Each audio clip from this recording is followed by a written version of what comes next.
Welcome back. Per the title of this video, we're going to be looking at matrix organizations over the next several weeks.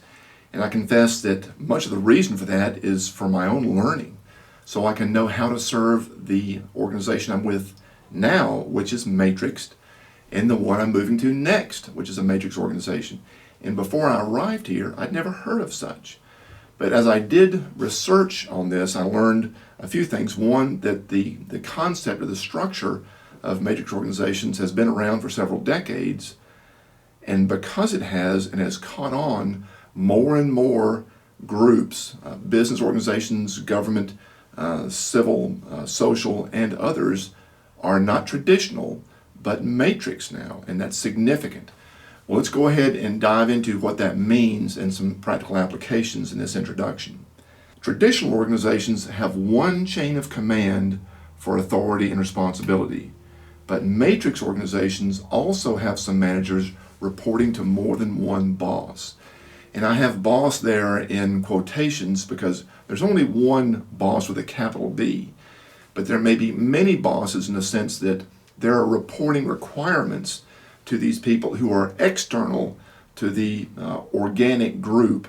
Let's say, for example, I'm in this one military organization, and there's one commander over that organization. That's the traditional authority. The general manages the colonels, who manage the lieutenant colonels and the majors and other Department of the Army civilians in that organization. But there are people external to our organization that we have requirements to report to. Other government organizations, we have a need to keep businesses informed because we work with businesses. We have some requirements to report to the public because we spend their tax dollars. There are many people that we are matrixed or matrixed with us that we report to. So as you think about traditional lines of authority, one major boss, but there are lateral lines, external funding that undergirds work. There might be a growing requirement in industry or another part of government. There might be some timelines of projects that we work with external to the organization, and we have to report to those. But this is not just true in government. This is true in civilian organizations. This is true in social organizations. This is true in families. Well, let's continue to look here as we introduce this concept of matrix organizations. Matrix organizations are necessary when vastly different and changing needs intersect. For example, parents who are a boss with kids in school and extracurricular activities answer to their conscience, the parents that is, but they also report to teachers, coaches, directors, etc. So I might think that my family is a traditional organization, and it is, that the parents are the bosses and the kids answer to us, but we also have to report to our kids' teachers, and they have to report to them too. There are attendance policies that cannot be ignored. There are funds and scheduled activities that cannot be ignored because we have chosen to involve our kids in those types of activities. So one boss, which is the parents who answer to their conscience, and depending on your faith or your spiritual background, the conscience answers to a higher authority. This is not a religious series of videos, so I'm not going into that here, but very much the case. Corporate managers in specific fields answer to the CEO or the chief executive officer, but they also report to others who are over industry's requirements, external funds, matrix personnel, etc. So businesses, General Electric and Apple and other organizations, they have their traditional authority. There's one CEO, but they work with other businesses, other groups outside of them, and funding and people who are matrix to them, meaning they belong organically to somebody else, but they're working for a time under a project in that organization. Civil managers in government programs answer to the elected or appointed official, but they also report to business owners, foreign liaisons, media, etc. Just want you to get the idea. This is not just in one type of organization. This can be in a family, this can be in a government, this can be in a commercial business. in a community, there are many types of matrix organizations. Because as our society becomes more and more complex, unless you work on a farm that was purchased several generations ago, where the great-grandfather who's still living has authority because he bought the property, has authority over the grandfather who manages the father who is over the son, that is a self-sufficient organization. They grow their own crops, they supply their own food, they supply their own seed, and there's only that organization that works within themselves. But unless you're in that type of situation, the rest of us are matrixed with other groups or other organizations. So the senior managers, namely the big bosses with a capital B, must know which limited resources that belong to the junior managers, such as time, funds, energy, etc., are shared with others and set, meaning they can't be moved, which ones are shared and relatively fluid, they can be reallocated, and which ones are not shared and therefore are more independent. We'll look at this in more detail in a later video, but just think about that. There are some things within your organic group, your family or your business or your unit, that are yours, but you share them with other groups.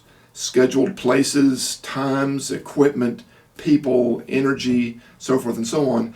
And some of those things cannot be moved. That Monday meeting with somebody else because of their position and something else, it's a core meeting, and you can only meet Monday at 9 o'clock every other week, and you can't move that around. So you've got to plan things around what is shared and can't be moved. Then you have to look at what can be moved more easily, and the things that are independent, leave that to the junior managers or the other people with boots on the ground who are doing the work at a foundational level. They can plan their stuff around that. But it has to start planning with what is core to the group's mission, whether that be family or anything else, and is shared with other groups and can't be moved, and then start to work around that. Here's some examples of resources that are shared and set, meaning they're difficult or impossible to change. I just mentioned essential recurring meetings with key multiple bosses. Another would be statutory policies and procedures. A statutory policy or procedure means it's required by law. For example, my kid's attendance policy. There's no getting around that. So I have to plan vacations and other things. If he or she gets sick and they're coming up on the maximum days, I have to lift and shift the schedule of some things so that they don't miss any more days. I don't have an option about that. It's a statutory requirement. Expensive infrastructure and core materials that are used by all. Now, I'm painting these things in some broad definitions, but if it is absolutely necessary to the mission and it costs a lot to replace it or change it or get a new one, you have to plan around that, because we don't have unlimited funds and time and power to change whatever we want to. Some examples of resources that are shared but relatively fluid, meaning that they are reasonably able to be changed. Supporting meetings with representatives of key multiple bosses. Not every gathering requires the key bosses to be there. Not every meeting is essential to the core of the mission. Some are more supportive and can be represented by other people in the individual groups that are matrixed outside of the organization. They can be represented by other people than the key bosses. Historic preferred practices between groups and within groups.